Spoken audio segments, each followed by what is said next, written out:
kerajaan Allah atau juga istilah lain kerajaan surga. Matius lebih condong ke kerajaan surga, Markus kerajaan Allah. Apa itu kerajaan Allah? Apakah itu menyangkut sebuah tempat atau lokasi? Katanya sebuah kerajaan, mana bentuknya? Maka pertama perlu dipahami apa itu kerajaan Allah atau kerajaan surga. Dengan demikian ini tidak menyangkut pertama-tama tentang lokasi atau tempat. Kerajaan Allah menyangkut terlebih situasi kondisi di mana Allah menjadi raja. Wujud bagaimana, situasi macam apa, nampak disitulah yang menjadi raja adalah Allah. Saudara yang terkasih, kerajaan Allah itu yang disampaikan oleh Tuhan Yesus sebagai panggilan hidupnya, sebagai visinya. Maka untuk mewujudkan visi itu beraneka macam cara yang kemudian dikenal dengan ada visi, ada misi. Visinya kerajaan Allah, misinya bentuknya apa? Melalui segala hal yang ia sampaikan, melalui firman, melalui tindakannya. Tindakan macam apa? Tindakan menyembuhkan orang, mengampuni orang. Situasi semacam itulah nampak Allah menjadi raja. Situasi yang benar, situasi yang suci, situasi yang pengampun, situasi yang bersaudara, itulah Allah hadir di situ. Tentu sebaliknya Allah tidak akan hadir dalam situasi yang kacau, benci dan sebagainya, tidak. Permusuhan apalagi, tidak. Bukan itu wujud Allah, bukan itu wajah Allah. Allah menjadi raja dalam wujud kebaikan, kebenaran, kesucian, pengampunan, dan semua sebagai wujud cinta kasih. Dua perumpamaan disampaikan untuk kita pada pekan hari ini, minggu ke-11. Yang pertama tentang benih. Mau mengatakan bahwa cara Allah bekerja mulai dari yang kecil. Yang seringkali orang abaikan itu.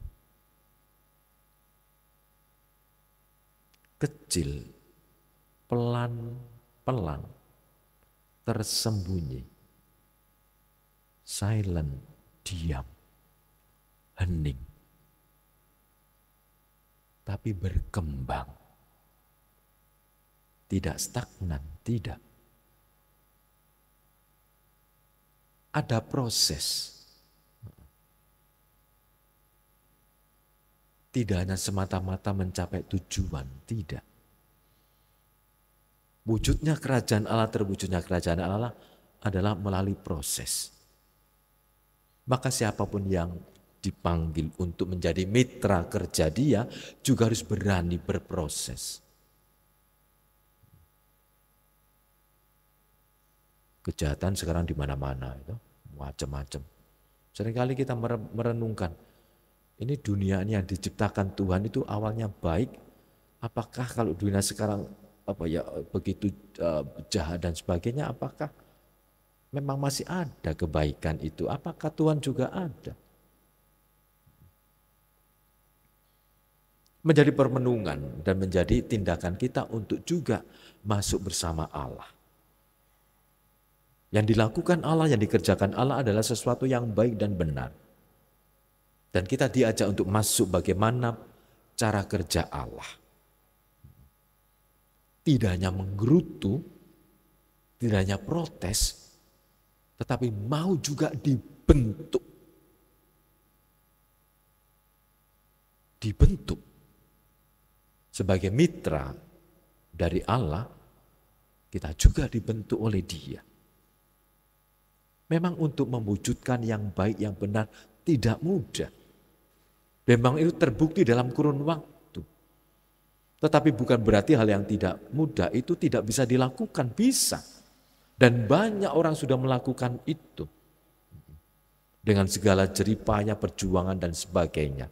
Dengan segala salib dan luka dan sebagainya. Orang-orang kudus menjadi partner Allah. Mereka juga menjadi pelindung kita, menjadi nama baptis kita, nama Krisma juga. Maka perumpamaan pertama benih bicara tentang hal yang kecil, sepele, tapi Allah melalui itu berproses sampai pada saatnya. Nah, dikatakan dalam tulisan kitab suci kalau kita mendengar apabila buah itu sudah cukup masak, orang itu segera menyabit sebab musim menuai sudah tiba. Musim menuai berarti akhir zaman. Dengan demikian, kerajaan Allah adalah proyek dari Allah. Tapi Dia meminta kita dengan sukarela untuk menjadi partnernya. Dengan begitu maka ini perjalanan panjang, perjuangan yang panjang, proses yang panjang sebelum sampai hari hanya saat menuai. Maka dalam bacaan kuda dikatakan itu baik atau buruk pada saatnya kita diadili. Maka menjadi partner kita juga diproses. Tidak mudah betul, tapi Allah meminta kita untuk mau berproses. Jangan sampai kita cepat-cepat cara pintas. Fast food, semuanya serba cepat dan sebagainya. Kita diajak untuk berproses. Masuk dalam keningan, mau merenung,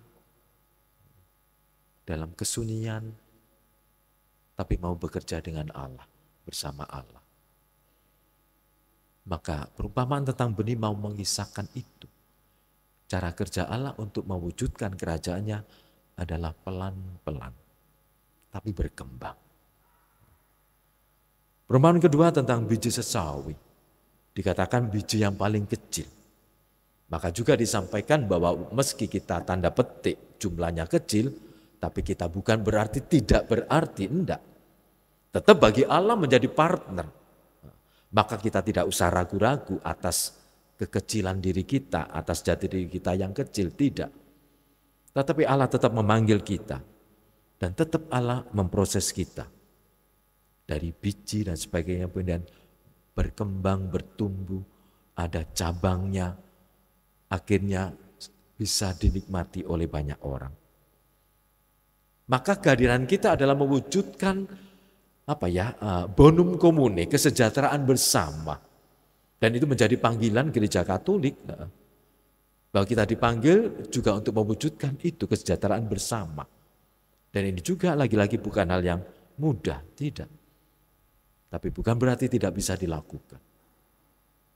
Maka para saudara yang terkasih, kerajaan Allah sebagai visi Yesus, Dia bekerja dengan pelan-pelan. Dia memproses semuanya. Dalam kesunyian tidak banyak diketahui orang, tapi sungguh berkembang. Maka kerajaan Allah menyangkut perkembangan, pertumbuhan, bukan pembangunan. Kerajaan Allah bicara tentang pertumbuhan. Maka diproses untuk jadi senantiasa diproses. Saudara yang terkasih, dalam baca pertama kitab Yesiel mengisahkan bagaimana Tuhan Allah pun juga akan menciptakan buah aras, di mana buah itu, tanaman itu akan tumbuh berkembang menjadi tempat naungan bagi banyak orang. Kehadiran pohon itu sungguh-sungguh membuat banyak orang menjadi nikmat, menjadi aman, menjadi terlindungi. Maka selalu kerajaan Allah bicara tentang itu, yang baik, yang benar. Saudara yang terkasih, kita tahu bahwa hukum yang paling berat adalah hukum cinta kasih. Hukum utama adalah hukum cinta kasih. Tapi butiran dari hukum cinta kasih yang paling berat menurut saya, pengampunan. pengampunan.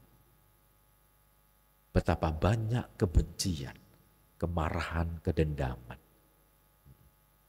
Dan bagaimana kita diajak untuk mewujudkan kerajaan Allah itu apa? Mengampuni. Mudah? Tidak. Saya pribadi mengalami 10 tahun lebih untuk bisa loss. Tidak hanya, enggak, tapi sungguh-sungguh. Ketemu orangnya enggak soal. Kalau kita, ya aku mengampuni kamu, tapi ketika ketemu orangnya kemudian kita dongkol, ya belum. Ya aku mengampuni, tapi ketika di gereja itu, dia duduk di 3 baris depan kita itu, kita berdiri kepalanya geleng-geleng, kan mangkel kita itu. Totoan lah aku. Iya. Ngapain sih dia duduk di depan, udah di belakangku. Mengampuni. Apa? Karena Allah mengampuni. Maka mengampuni ini juga wujud wajah Allah, kerajaan Allah. Maka jatuh bangun harus diupayakan. Tidak bisa kita hidup dalam kebencian, dalam dendam, tidak. Itu bukan wujud kerajaan Allah. Yesus tidak mewartakan itu. Yesus mewartakan pengampunan. Dan kita melihat itu. Mari para saudara yang terkasih, dalam pekan yang ke-11 ini, kita bersama-sama diundang untuk datang kepada Dia, untuk dengan rela hati, mau dibentuk, diproses, untuk juga dengan rela hati, mau diajak sebagai rekan kerja Allah sendiri dalam mewujudkan kerajaannya. Gereja dipanggil dalam dunia ini sebagai mitra kerja Allah. Dan kita pun juga di dalamnya dibentuk dan diproses oleh Allah agar kerajaan Allah pada saatnya sungguh terwujud. Mari kita bersama-sama dengan rendah hati datang kepada Allah agar kita juga mau dibentuk dan diproses oleh Dia.